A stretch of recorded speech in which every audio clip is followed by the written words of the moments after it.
Bien, muy buenas tardes. Saludos a todos y a todas, visitantes y suscriptores del canal de YouTube.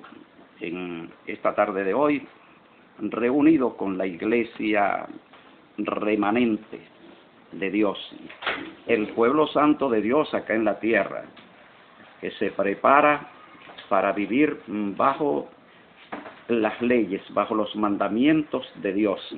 Ya ustedes los conocen. Saludo a la hermana Gregoria en Alemania. Muchísimas gracias, hermana, por seguirnos. Hermanos y hermanas, la hermana Gregoria desde Alemania les envía saludos, felicitaciones por todo el trabajo que se ha venido haciendo, que el pueblo santo de Dios ha venido haciendo acá en Venezuela. Ella está en Alemania, ella es de Ciudad Bolívar, y entonces ha visto algunas de las grabaciones de los trabajos que hemos hecho, y entonces ella les envía saludos y bendiciones desde Alemania. ¿Cómo le dice la iglesia? Amén.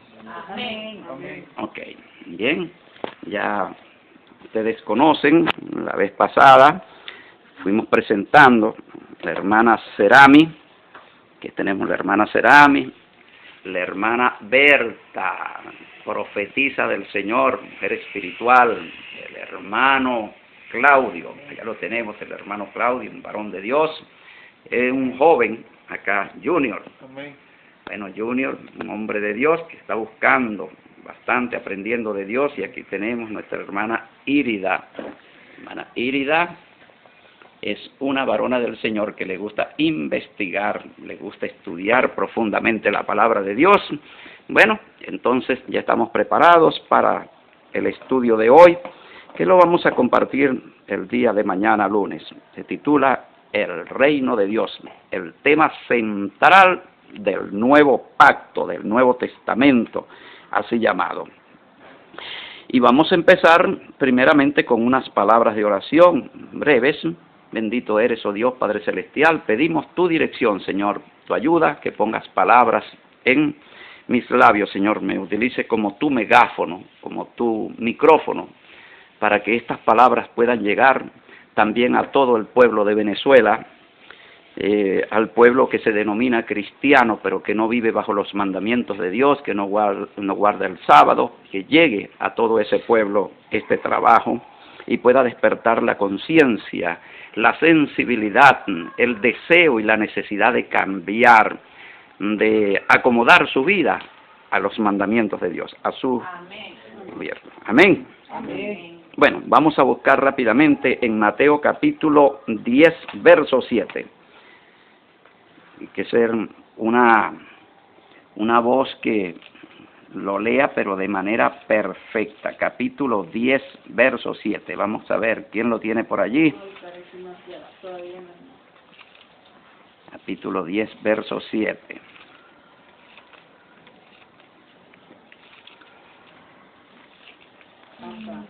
Ajá. ¿Cómo dice? Y yendo, predicar, diciendo, el reino de los cielos se ha acercado. Ok. Sanad enfermos. 10 nada más. Ok. Ok, 10. Y yendo, predicar diciendo, ¿qué era lo que tenían que decir? El reino de los cielos se ha acercado. Ah, la predicación tiene unas palabras concretas. Y cuando hablamos de predicación estamos hablando de anuncio, de anunciar.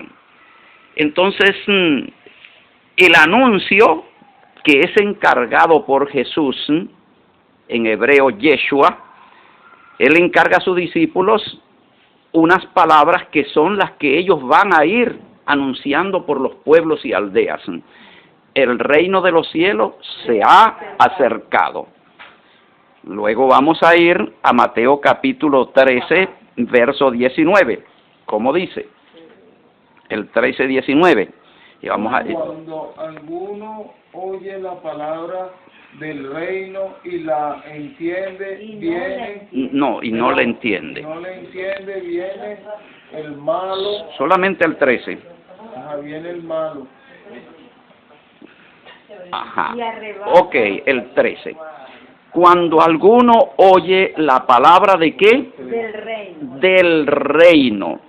Entonces, ahí vamos a establecer lo que se llama una deducción.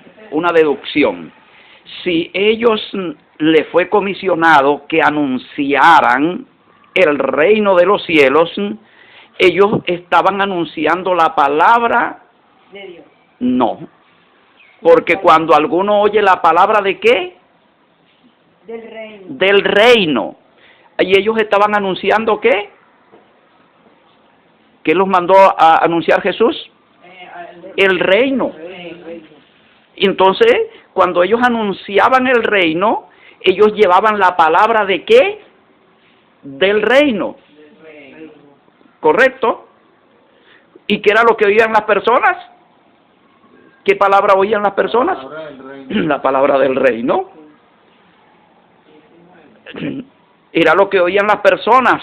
Claro que el reino de Dios estaba queriendo. Ok, ahora esas personas tenían que entender qué es el reino, qué significa, si es bueno, si es malo, si beneficia, si no beneficia.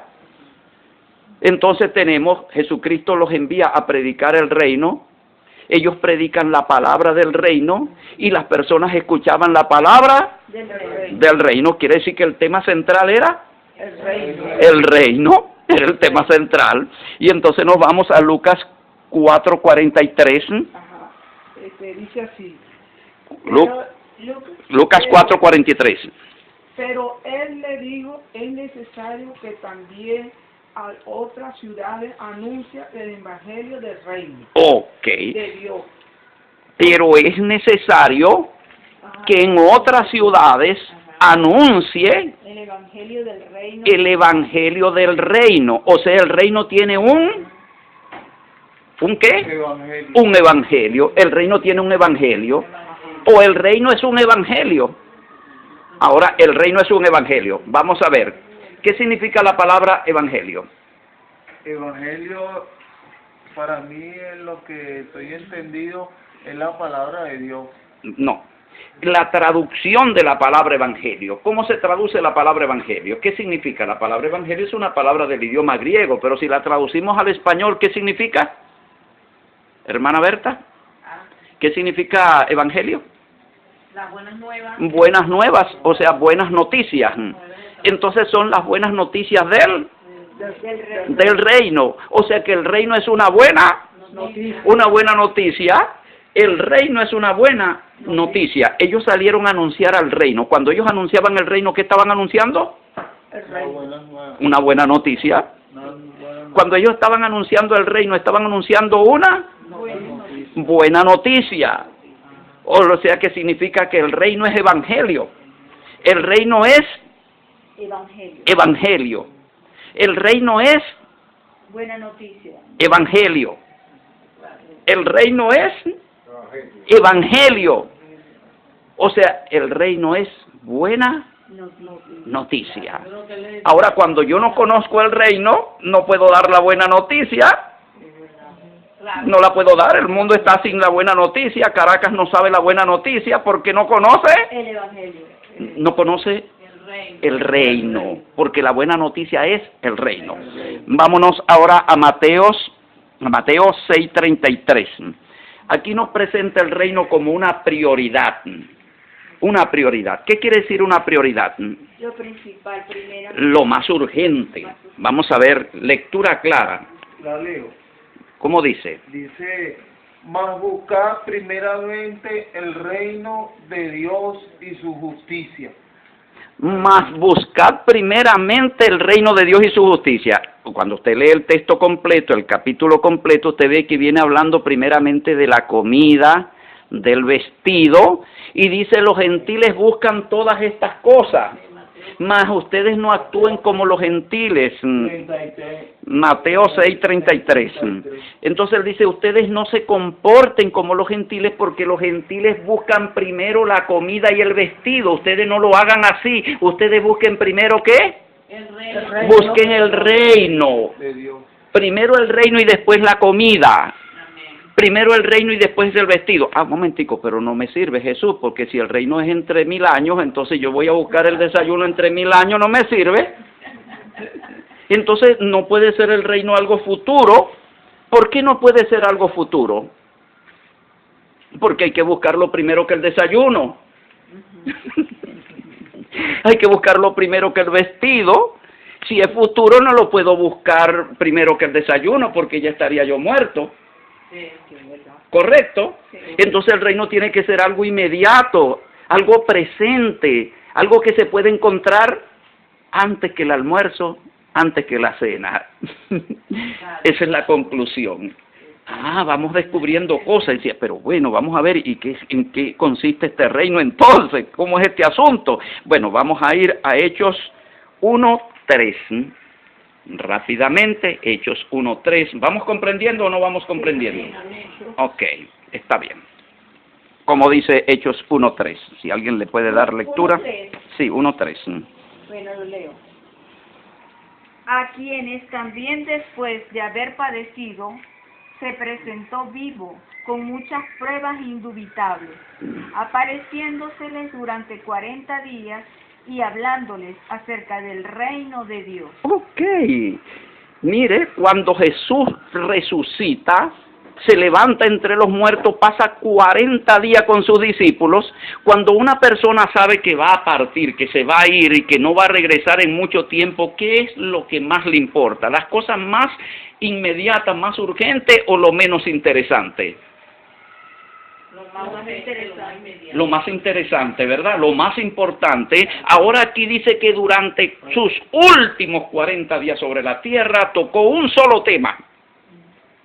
Durante esos 40 días tocó un solo tema. ¿Cuál fue el tema? El reino de Dios. El reino de Dios. Entonces quiere decir que era muy importante para Jesús que ellos estuvieran claros sobre el reino.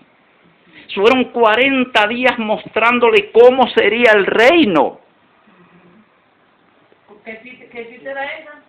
Hechos 1:3. 1:3. Entonces vemos, número 1, envía a sus discípulos a anunciar el reino. Número 2, la palabra que ellos tienen que dar es la palabra del reino. Número 3, la gente lo que oye es el reino. Oyen la palabra del reino. Número 4, Jesús establece que Él va a ir a predicar a otras ciudades y aldeas porque es muy necesario que lo haga, que en esas aldeas y en esas ciudades Él vaya y anuncie el reino ahí en esas aldeas. Entonces quiere decir que Él estima muy importante que esa gente conozcan el reino en esas aldeas y en esas ciudades. Pero cuando Él resucita, el tema más importante de sus 40 días de resucitado también es el reino. Pero resulta que en este plano, en este momento que estamos viviendo, el reino es el gran desconocido. La gente no sabe de qué se trata. Entonces, si no saben de qué se trata, no hay evangelio tampoco, porque el evangelio es evangelio del reino. El reino es el evangelio. Ok, entonces vamos a seguir entonces ahora comprendiendo este reino. Vámonos a Colosenses 1:13. ¿Cómo ellos entendían el reino? Si era como algo futuro o como algo presente. Colosenses 1:13. Colosenses 1:13, ya saben que Colosenses está por allá cerca de Timoteo, un poquito antes de Timoteo. Tienen que estar familiarizados con la Biblia. Aquí lo tengo. Ajá. Colosenses 13. 1:13. El cual nos ha librado de la potestad de las tinieblas y trasladado al reino de su amado Hijo. Ok.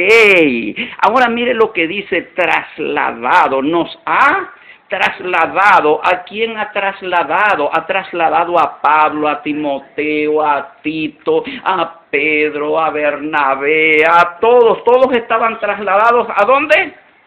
Al reino de Ahora tenemos que entender esa palabra trasladado. ¿Qué significa trasladado? Fue como movido, Llevado, o sea, han sido colocados, han sido movidos de un lugar y han sido llevados al reino del amado Hijo, o sea que ellos estaban en el reino del amado Hijo. ¿Y quién es el amado Hijo?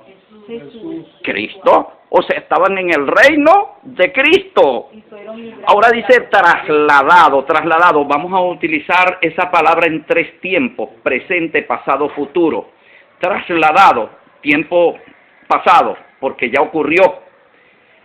Tiempo presente, trasladando. tiempo futuro trasladará. O sea, si el reino fuera futuro, tendría que decir el cual nos trasladará al reino del amado Hijo. Pero no dice el cual nos trasladará, sino el cual nos ha trasladado, o sea, hecho ya consumado, ya realizado. ¿Amén? Ok, entonces ellos están en el reino. De acuerdo, pero dice que fueron liberados de la potestad de las tinieblas, o sea, de la autoridad de las tinieblas, quiere decir el reino de las tinieblas. ¿Y cuál es el reino de las tinieblas? ¿Pero cuál es concretamente? El mundo. Yo os saqué del mundo, ya no soy parte del mundo. El mundo os aborrece porque vosotros no sois parte del mundo. El mundo es el reino de Satanás y la iglesia es el reino de la luz. De Cristo, el reino de Cristo. Ahora la iglesia como reino. La iglesia como reino significa iglesia como pueblo, como nación, con una visión de pueblo, con una conciencia de ser pueblo de Dios. Pueblo santo, alabado sea el nombre de Dios. Yo me regocijo mucho con esto. Ajá. Ahora vamos a ver cómo es esto del reino para ir concretando de qué se trata este reino anunciado como una buena noticia. Vamos a irnos a Hechos capítulo 2, verso 44, rápidamente. Hechos 2, 44, ¿cómo dice? Y tenemos que ir memorizando textos en la cabeza para que cuando nos toque a nosotros hacer un estudio sobre esto lo tengamos. 44. Hechos 2, 44. Dice así. Todos los que habían creído estaban juntos y tenían en común todas las cosas. Ok. Primeramente todos estaban juntos, no estaban dispersos, no estaba uno por allá y otro por acá. Y cuando dice tenían en común todas las cosas, significa que todas las cosas las tenían en comunidad. O sea que ellos conformaban una comunidad. ¿Y qué es una comunidad? Un pueblo. Un pueblo. Y un pueblo es una nación. Y un pueblo es un reino. Entonces ellos, al tener todas las cosas en comunidad, quiere decir que ellos se apartaron de las otras comunidades, y es lo que está planteado que nosotros tenemos que discutir el próximo domingo, que es apartarnos para constituir una comunidad aparte de la potestad de las tinieblas que es el mundo, del reino de Satanás, para nosotros poder vivir en este plano terrenal la experiencia del reino celestial. Amén. Entonces por eso es que estamos planificando irnos al monte, irnos a la zona rural, a la montaña, para nosotros levantar la comunidad allí, ordenado por las leyes bíblicas, las leyes de Dios, a vivir como pueblo de Dios. Bien, entonces, en comunidad. Ahora vamos a ver que esta comunidad tenía que tener una autoridad, un gobierno, y para eso vamos a Primera de Timoteo 5:17. Rápidamente. Primera de Timoteo 5:17. ¿Quién lo tiene? Primera de Timoteo 5:17. ¿Qué dice? Por tanto, al rey de... No, ese no es. No, Primera de Timoteo 5:17. Sí. Los ancianos Okay. que gobiernan bien sean tenidos por dignos de doble honor. Ok, una pregunta que les voy a hacer. Los ancianos que gobiernan bien, ¿dónde gobiernan esos ancianos? 5:17. Vamos a ver si deducimos, aplicamos la deducción. ¿Dónde creen usted que gobernaban esos ancianos? Porque dice los ancianos que gobiernan, del verbo gobernar. ¿Y dónde cree usted que gobernaban? Vamos a ver, ¿quién puede pensar, decir, dónde gobernaban? El reino de Dios. En la comunidad. ¿Eran los que gobernaban qué? En la iglesia, pues, La comunidad, no dijimos que vivían todos juntos. Sino que estaban apartados. Ajá, pero vivían todos juntos, tenían todas las cosas en común, pero tenían unos ancianos que los dirigían, pues. los gobernaban, porque dice los ancianos que gobiernan. ¿Qué significa gobernar? Estaba estaban buenos, los gobernaban. que que ellos estaban bajo su tutela. Bajo su autoridad. Ahora, cuando se habla de gobernar, los ancianos que gobiernan, tenemos que saber que hay un gobierno. Porque si hay un gobernante, el anciano en ese caso sería un gobernante, ¿no? Lo que significa que la comunidad tenía un gobierno. Y ahora entonces eso significa que también hubo unos gobernados. El gobernante, el gobierno y los gobernados. ¿Qué le parece? ¿Sí van entendiendo? A mí me parece que esta cara que está aquí se muestra como que entiende. Como que entiende, sí, como que su mente se va haciendo lugar. ¿Yo? ¿Sí va entendiendo, hermana? Ok, van entendiendo mis hermanos. Entonces hay un gobernante que es el anciano, pero es el gobernante de la comunidad. Quiere decir que la comunidad lo obedece. ¿Recuerdan aquel estudio que yo les di sobre el pastor y el redil? Sí. Donde yo les hablé de que la iglesia es un rebaño de ovejas con un pastor. Quiere decir que el pastor es el que gobierna las ovejas. Las ovejas no van para donde ellas quieren ir, sino para dónde. Para donde el pastor las lleva. Ahora, si una oveja no quiere ir para allá, ¿qué hace el pastor? La tiene que atraer. No tiene, para eso tiene el gancho. A su rebaño. La trae. Entonces no estamos hablando de voluntario, de libre albedrío, porque usted no tiene libre albedrío porque el hombre tiene el gancho con que se la lleva a usted. Ahora, si usted es una oveja, pero si usted es una cabra, no. Ahora, el rebaño de cabra no necesita pastor, no necesita gobernante, porque las cabras son autócratas, son democráticas. Ellas andan a su voluntad, no necesitan pastor. Entonces, Dios no compara su pueblo como un rebaño de cabras, sino como un rebaño de ovejas que necesitan una autoridad que las gobierne y que ellas sean gobernadas, se dejen gobernar con el anciano, porque la oveja es sumisa. La oveja, mira, usted la voltea, le quita la lana, hace con ella lo que quiera, y ella es dócil, mientras que la cabra no, la cabra se rebela y te tira con los cachos. Entonces, no podemos nosotros irnos al monte con un rebaño de cabra, porque nadie obedecería. Entonces tenemos que aquí en la ciudad, primeramente, aprender de que hay unos ancianos que tienen que gobernar nuestras vidas en el lugar donde nosotros vayamos. Que son las autoridades que Dios coloca en su reino. Porque entonces estamos descubriendo el reino como un pueblo. Ahora ese pueblo viene siendo buena noticia. ¿Por qué buena noticia? Porque tiene unos gobernantes. ¿Tiene unos gobernantes puestos por quién? Por Dios. Dios pone los gobernantes, los ancianos que gobiernan. ¿Y qué dice la palabra? Que cuando los justos gobiernan, el pueblo se alegra. Eso lo dice en Proverbios. Cuando los justos se alegran, el pueblo se alegra. Pero cuando el justo gobierna, el pueblo se alegra más. Cuando los impíos gobiernan, el pueblo gime. ¿Por qué gime Venezuela? Porque está gobernada por impíos. ¿Por qué gime todo el mundo? Porque está gobernado por impíos. Y si el pueblo de Dios está gobernado por esos impíos, también tiene que gemir. Por eso el pueblo de Dios tiene que apartarse, como ya Josué lo sacó. Ya ustedes no son parte del mundo. Ustedes son ahora reino de Dios, pueblo de Dios, con unos gobernantes justos, y entonces estos gobernantes son los que van a proveer para todas las necesidades. Se establece una administración que ustedes es lo que van a ver ustedes en el libro de los Hechos cuando se establecen los 7 diáconos. ¿Para qué eran los 7 diáconos? Para atender las necesidades económicas, las necesidades sociales.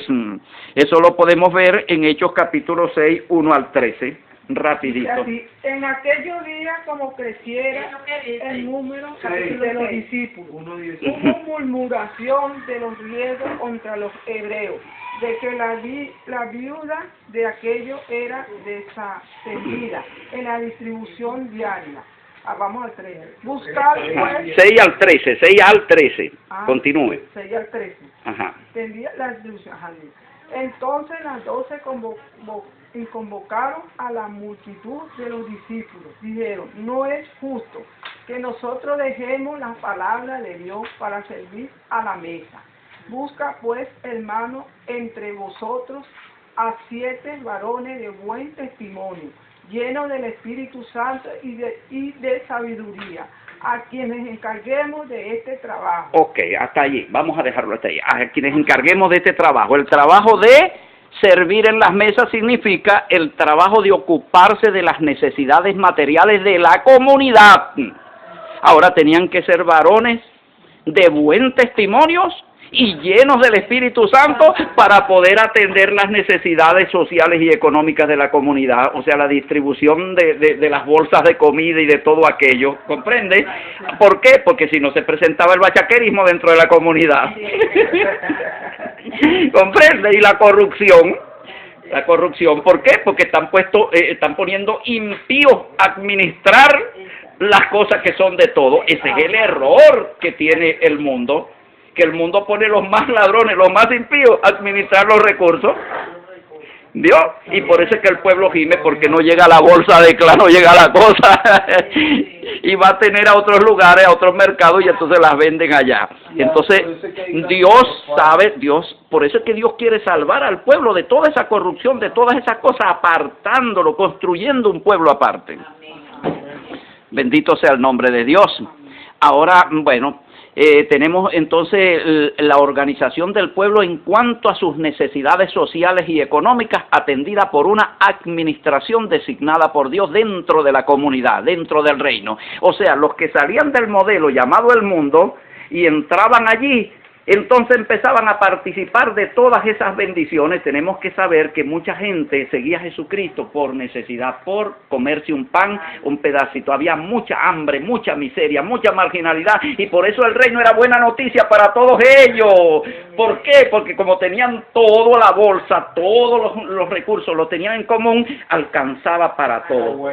Dice que no había ni un necesitado en medio de ellos.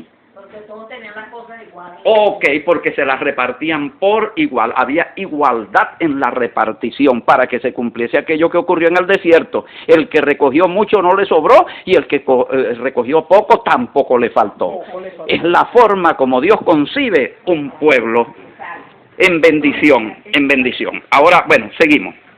Vamos ahora a ver, ya vimos la parte social, vamos a ver la parte judicial de la comunidad. Para esto nos vamos a ir a 1 de Corintios capítulo 6, versos del 1, 2, 3 y el 5. 2, 3 y 5. 1, 2, 3 y 5. 1 de Corintios 6. Dice así. Ajá. O sea, alguno... No, osa alguno. Primera de Corintios, sí. versículo 6, capítulo 6. Ajá, capítulo 6. ¿Osa alguno vosotros, cuando tiene algo contra otro, ir a juicio delante de los injustos y no de los santos? ¿Y no de los santos? Es una pregunta. Ajá. Y no de los santos. Continúe. Ajá. ¿O no sabéis que los santos han de juzgar al mundo, y si el mundo ha de no juzgar, de ser juzgado por vosotros, de juzgar, no, estamos mal, vamos a ver, ha de no ser juzgado por nosotros. No, si el mundo ha de ser juzgado por vosotros, ajá, soy indigno de juzgar cosas muy pequeñas. Una pregunta, ¿cosas muy Ajá. pequeñas? Ok. ¿O no sabéis que hemos de juzgar a los ángeles, cuanto más las cosas de esta vida? Ok, entonces vamos a ir a la explicación. Bueno, ¿qué está diciendo el apóstol? Mire lo que está diciendo, préstele atención. Cuando ustedes tienen pleitos entre ustedes, entonces vienen ustedes y llevan esos pleitos, los llevan ante los tribunales del mundo. ¿Eh? Entonces ustedes no tienen por qué hacer eso, porque ustedes, en vez de llevar sus casos ante los santos, entonces, ¿qué quiere decir llevar el caso ante los santos? Que los santos son los que van a juzgar entre hermano y hermano para saber de qué parte está la justicia y a quién hay que repararle el mal, ¿vio? Y entonces establecer la justicia. ¿Qué significa eso? De que la iglesia, la comunidad, el reino, asume la administración de la justicia de sus propios miembros, de su comunidad. Asume la administración de justicia, ¿para qué? Para que no tengan que acudir con sus casos, ¿dónde? Al mundo, fue a los gobernantes terrenales. Ok, ¿por qué? ¿Por qué no deben de ir ante el mundo con sus casos, sino ante el tribunal del reino? ¿Por qué? Bueno, hermano, porque ellos hacer del mundo, pues no tienen nada que ver con nosotros. Porque Nada. Nuestros propios gobernantes, nuestros propios ancianos, que tenemos que, ya nosotros salimos, si estamos en nuestro reino, ya hemos salido del mundo. Ok, perfecto, lo entiende perfectamente, Al ser un reino, ese reino tiene su propia autonomía. Por eso yo le hablaba del modelo de los Amish. Los Amish resuelven sus problemas legales que se presentan en la comunidad de entre ellos mismos con el tribunal de los ancianos, o sea, su propio sistema judicial. Entonces, como vemos ahora, el reino se unen todos en un mismo lugar, tienen unas autoridades constituidas, ellos mismos resuelven sus necesidades económicas y sociales y también resuelven sus necesidades judiciales y penales.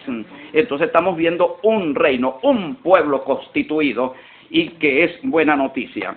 Vamos a ir ahora a ver la parte primera de Corintios, capítulo 11, verso 3, y ahí vamos a ver la jerarquía social, cómo está socialmente jerarquizado el pueblo de Dios. Capítulo 3, ¿verdad? Ajá. Primera de Corintios. Primera de capítulo 11, verso 3. Pero quiero que sepáis que Cristo es la cabeza de todo varón, y el varón es la cabeza de la mujer, y Dios la cabeza de Cristo. Ajá, qué interesante, tenemos allí tres cabezas. En la simbología bíblica la palabra cabeza significa autoridad. ¿Ve? O sea, autoridad es gobierno, gobernante. Cristo es el gobernante del varón, del hombre.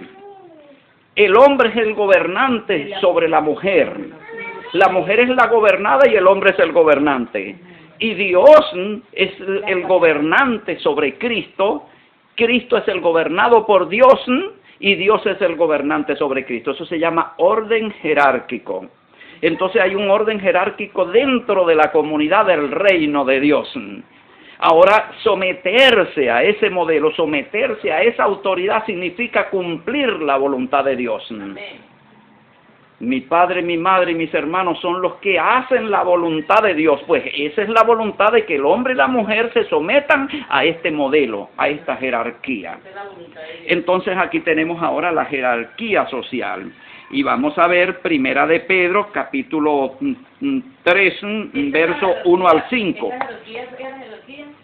La jerarquía social, la forma como el pueblo estaba organizado y ordenado. Ajá. Entonces vamos a Primera de Pedro, capítulo 3, versos 1 al 5. Vamos a darle a alguien que lo lea aquí claramente porque no podemos grabar errores. Ajá. Capítulo 3, versos 1 al 5. Dice así: bendito el Dios y el Padre. ¿Estás segura que esa es Primera de Pedro? No, esa es segunda. Primera de Pedro, ajá. Primera de Pedro 3, capítulo 3, no, el capítulo 3. Capítulo 3, versos 1 al 5. ¿Lo puedo leer? Sí. Son deberes conyugales. Ok, deberes conyugales. Entonces vamos a la relación de pareja, la relación de familia. Asimismo, vosotras, mujeres, estad sujetas a vuestros maridos, para que también los que no creen a la palabra sean ganados sin palabra por la conducta de sus esposas. Hasta el 5. Considerando vuestra conducta castas y respetuosas, vuestro atavío no sea el extremo de peinados ostentosos, de adornos de oro o de vestidos lujosos, sino el interno, el corazón, y en el incorruptible ornato de un espíritu afable y apacible, que es de gran estima delante de Dios. Porque así también se ataviaban en otros tiempos aquellas santas mujeres que esperaban en Dios estando sujetas a sus maridos. Ok, esperaban en Dios estando sujeta. ¿Qué significa la palabra sujeta? Herida, a orden de su marido. Estar sujeta a su marido. Están sujetas también. Por ejemplo, la Biblia dice sujetaos a vuestros pastores. Sí, ¿Qué quiere decir sujetarse? Bueno, sujetarse al esposo. Pues, Ahí uno dice, mira, sujétate. Ponerse en obediencia y Exactamente, ponerse en obediencia. Entonces el primer punto que se toca es la obediencia de la mujer al marido, pero claro, esa obediencia está condicionada a que el marido lo que esté ordenando esté en perfecto acuerdo y armonía con los mandamientos de Dios. Si es contrario, la mujer no puede sujetarse porque estaría utilizando mandamiento y autoridad de hombre y no autoridad de Dios.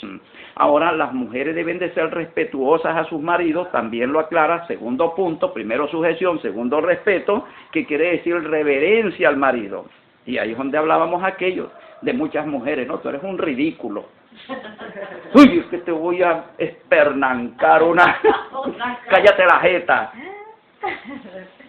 Y la hermana se ríe, la hermana Irida, porque hay mujeres así. Yo no sé si estas mujeres son así, se comportan así. ¿Ustedes se comportan así? No, nada. La irreverencia cuando se dirigen al marido. Ay, no. Entonces dice que Sara, la cual es ejemplo para la mujer de la comunidad del reino de Dios, ella se sujetaba a su marido y segundo que era respetuosa a tal grado de decirle mi señor, que significa mi autoridad. Y para eso, y dice que de esa forma ella tenía la esperanza en Dios. O sea que ¿cómo tienes tú la esperanza de Dios? De esta forma, la mujer dice, bueno, yo sujetándome, yo tengo la esperanza mía, es que sujetándome voy a alcanzar la salvación. O sea, mi esperanza de salvación está en mi fe. ¿Cuál es mi fe? Mi fe es que si yo me sujeto, si yo obedezco, si yo me acomodo a la jerarquía social que Dios estableció para vivir la experiencia con el resto de la comunidad, entonces allí voy a estar haciendo la voluntad de Dios y por lo tanto voy a alcanzar mi salvación y mi vida eterna.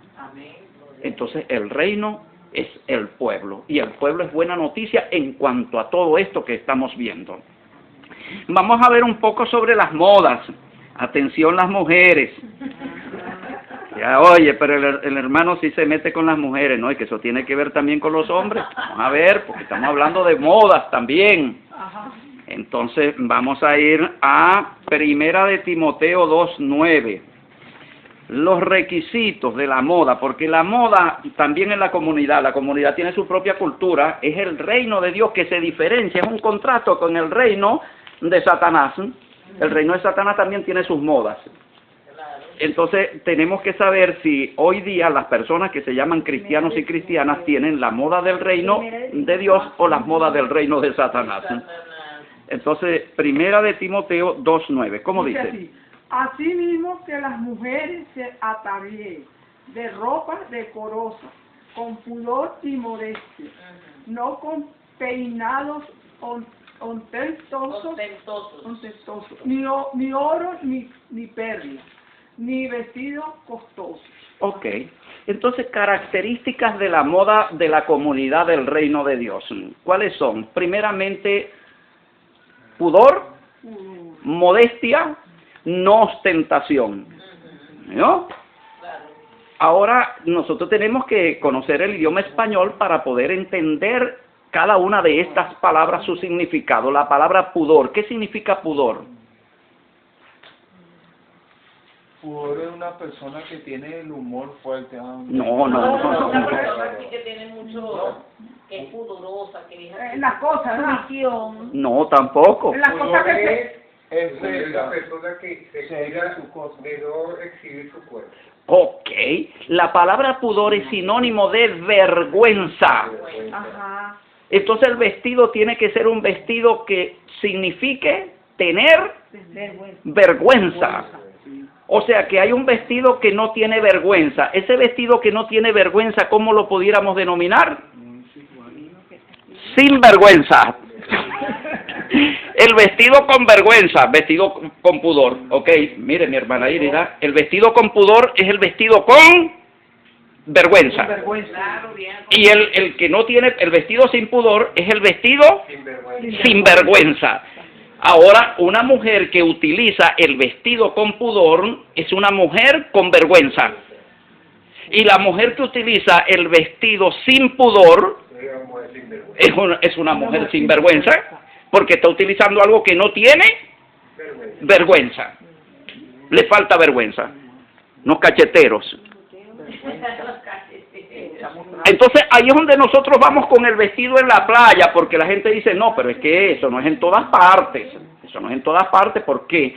Porque en la playa yo puedo utilizar el vestido sin pudor, unas licras, un hilo dental. Una cristiana con un hilo dental está vestida con pudor en la playa, ¿verdad? Una mujer cristiana en la playa con un hilo dental. Ahí está vestida con pudor, ¿no? No. Está vestida sin pudor, o sea, está vestida sin vergüenza. O sea, sin vergüenza en la playa y con vergüenza en la ciudad. Sin vergüenza. Atención, mujeres cristianas.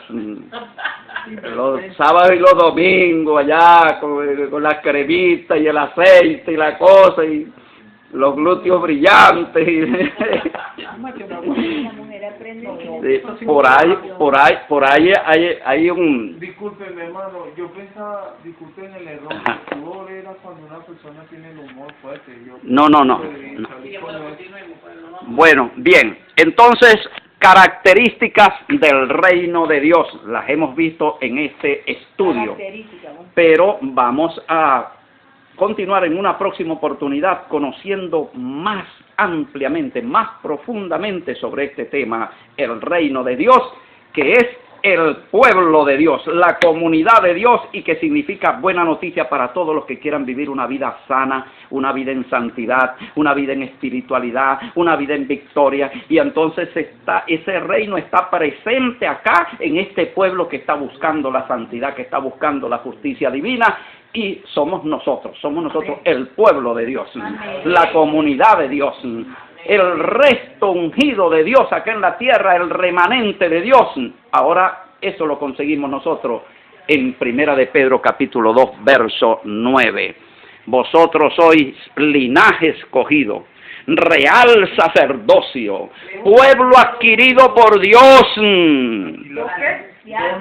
nación santa, nación es reino. Nosotros tenemos que tener esa conciencia de ser nación, de ser pueblo, y pueblo y nación son sinónimos de reino. Nación es reino. Ahora, ese texto, no, ya voy, un momentico. Esa palabra nación, por favor, esa palabra nación, vosotros sois nación. Nación santa quiere decir vosotros sois reino santo, porque nación es sinónimo de reino. Entonces la buena noticia de que nos viene la nación de Dios, se levanta la nación de Dios como esperanza de Dios para nosotros ser librados, librados de la potestad de las tinieblas. Ahora quiero decirles una cosa, si nosotros no entramos en este modelo, continuamos en la potestad de las tinieblas, todavía no estaríamos trasladados. Muchísimas gracias por su atención. Que Yahweh nuestro Dios, nuestro Señor Yahoshua, Jesús en español, les bendiga a todos y a todas. Será hasta una próxima oportunidad. Amén. Amén.